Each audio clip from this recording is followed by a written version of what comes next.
اعوذ باللہ من الشیطان الرجیم بسم اللہ الرحمن الرحیم السلام علیکم ورحمۃ اللہ وبرکاتہ۔ حلال و حرام میں فرق۔ نماز فجر کی جماعت میں جیسے ہی نبی رحمت محمد مصطفیٰ صلی اللہ علیہ وسلم سلام پھیرتے، حضرت ابو دجانہ رضی اللہ تعالیٰ عنہ اٹھ کر جلدی جلدی چل دیتے، باقی صحابہ محفل نبوی میں کچھ دیر بیٹھے رہتے۔ جب تواتر سے یہ ہوا تو نبی رحمت کی توجہ کچھ صحابہ کرام نے ابو دجانہ کی طرف کرائی۔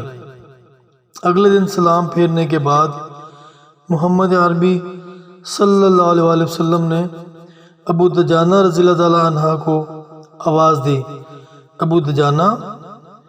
ابو دجانہ نے کہا، لبیک یا رسول اللہ۔ نبی رحمت نے دریافت کیا، کیا بات ہے، آج کل سلام پھیرتے ہی مسجد سے نکل جاتے ہو؟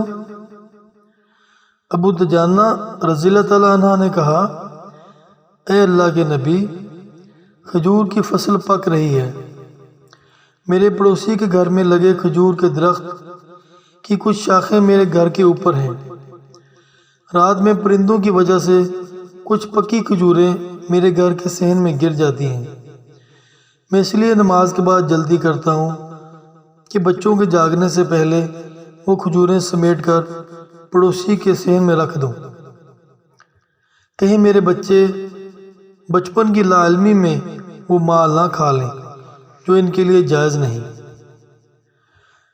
نبی رحمت محمد مصطفیٰ صلی اللہ علیہ وسلم نے کہا، ابو دجانہ،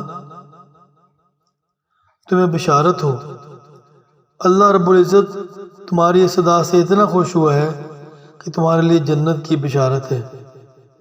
اللہ کریم ہم سب کو حلال و حرام میں فرق کرنے کی توفیق عطا فرمائے اور ہم سب کو فکر آخرت نصیب فرمائے، آمین یا رب العالمین۔ السلام علیکم ورحمۃ اللہ وبرکاتہ۔